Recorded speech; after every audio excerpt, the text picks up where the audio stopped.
കാവാലം നാരായണ പണിക്കർ നിങ്ങൾക്ക് അറിയാം. അദ്ദേഹം എന്ന് പറഞ്ഞാൽ നാടക ചിന്തയിൽ തനത് നാടകവേദിയുടെ ആളായിരുന്നു. മാത്രമല്ല നാടകരംഗത്തൊരു ഒരു സൗന്ദര്യാത്മകമായ മാറ്റം ഉണ്ടാക്കാൻ വളരെ പണിപ്പെട്ട നാടക പ്രവർത്തകനായിരുന്നു കാവാലം നാരായണ പണിക്കർ. അദ്ദേഹത്തിൻ്റെ ജീവിതത്തിൽ നിന്നുള്ളൊരു ഏടാണ് ഇന്ന് സുഭാഷിതത്തിൽ നമ്മൾ ഉൾപ്പെടുത്തിയിരിക്കുന്നത്. നാടോടി കലാരൂപങ്ങളും നാട്ടുഭാഷയും ഒക്കെ കാവാലത്തിൻ്റെ നാടകത്തിൽ അദ്ദേഹം തകൃതിയായിട്ട് പ്രയോഗിച്ചു. ഒരിക്കലും ഒരു പ്രശസ്ത നാടക പ്രവർത്തകൻ കാവാലത്തെ കാണാൻ ചെന്നു. അദ്ദേഹം കാവാലത്തിനോട് പറഞ്ഞു, താങ്കളുടെ നാടകങ്ങൾ ഒട്ടും ആധുനികമല്ല, അതിനകത്ത് ആർക്കും അത്ര ഇഷ്ടപ്പെടത്തില്ല ഈ കാലത്ത്. കാവാലം ചിരിച്ചു. എന്നിട്ട് പറഞ്ഞു, ഞാൻ എൻ്റെ നാടകങ്ങൾ ഉണ്ടാക്കുന്നത് എൻ്റെ മനസ്സിന് വേണ്ടിയാണ്, മറ്റുള്ളവർക്ക് അത് ഇഷ്ടപ്പെടുത്താൻ വേണ്ടിയല്ല. എൻ്റെ നാടകം ആധുനികമല്ലെങ്കിൽ എൻ്റെ നാടകം അപ്രസക്തമാണ് എന്നതിനർത്ഥമില്ല എന്ന് കാവാലം പറഞ്ഞു വെച്ചു. എൻ്റെ നാടകങ്ങൾ ചിലപ്പോൾ ഗ്രാമീണമായിരിക്കാം, പക്ഷേ അവ മനുഷ്യത്വത്തെക്കുറിച്ചും സമൂഹത്തെക്കുറിച്ചും പറയുന്ന നാടകങ്ങളാണ്. ആ സംഭാഷണമൊക്കെ കഴിഞ്ഞു, കാലം കുറെ കടന്നു, കല്ലടയാറ്റിലൂടെ വെള്ളം കുറച്ച് ഒഴുകിപ്പോയി. ആ നാടക പ്രവർത്തകൻ പിന്നീട് ഒരിക്കൽ കാവാലത്തിൻ്റെ പ്രശസ്തമായ അവനവൻ കടമ്പ എന്ന നാടകം കണ്ടു.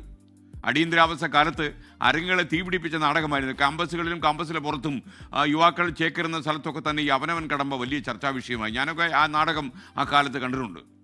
ഈ അവനവൻ കടമ്പ കണ്ടു കഴിഞ്ഞപ്പോൾ ഇദ്ദേഹത്തിൻ്റെ മനസ്സാകെ മാറി. അദ്ദേഹത്തിൻ്റെ മനസ്സിനും തീപിടിക്കാൻ തുടങ്ങി ഈ കാവാലത്തെ കണ്ട ആ നാടക പ്രവർത്തകൻ.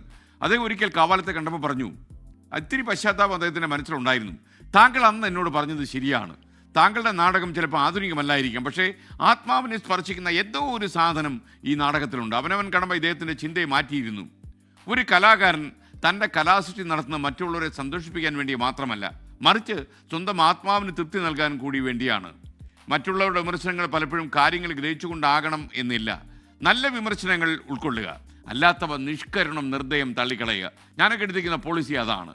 കാരണം നമ്മൾ കഴമ്പും കാമ്പും എന്ന് നമ്മൾ പറയില്ലേ, അത്തരം വിമർശനങ്ങളെ നമ്മൾ ഉൾക്കൊള്ളണം. കാരണം അതിൽ വിമർശകരെ നമ്മൾ ശ്രദ്ധിക്കുകയും വേണം. കാര്യം അവർ പറയുന്നതിൽ ചിലപ്പോൾ കാര്യം ഉണ്ടാകാം, പക്ഷേ നമ്മളെ മാനസികമായി തളർത്തുക, നമ്മളുടെ വിഷമങ്ങൾ കണ്ട് ആസ്വദിക്കുക, ഇതിനൊക്കെ വേണ്ടി വിമർശനങ്ങൾ നടത്തുന്ന ആൾക്കാരുണ്ടെങ്കിൽ നിർദ്ദയം അതൊക്കെ ചവിട്ടിക്കൂട്ടി തള്ളിക്കളയുക.